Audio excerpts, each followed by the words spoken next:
خوابش نفس آرامشی است در من که به هلهله جان دچارم، و یا چشمانش که بیشک همه معصومیت ها را می توان درش جست. از سایه مرگ است چیرم با هنگام که دیدارش غرقه اشکی باشد، یا ماتمی یا سکوت حزناگنی،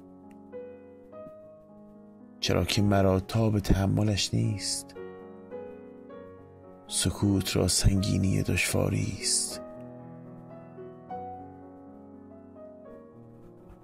ابروانش نه کمانی است که به چله نشیند، بل دو خط کوتاهی است که معصومیتش به مظلومیتش را به چندان کشاند. چهرهش خشمی است بر خط ظلم و لبخندی است بر گوشه ودا گفته عطوفت.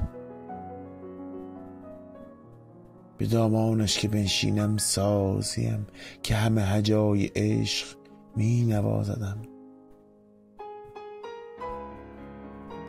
دلش تکه‌ای دریاست که همه جهان را به سادگی و پاکی به تبسمی به قلبش بگنجاند. پاکی به لبانش را ایمانم است،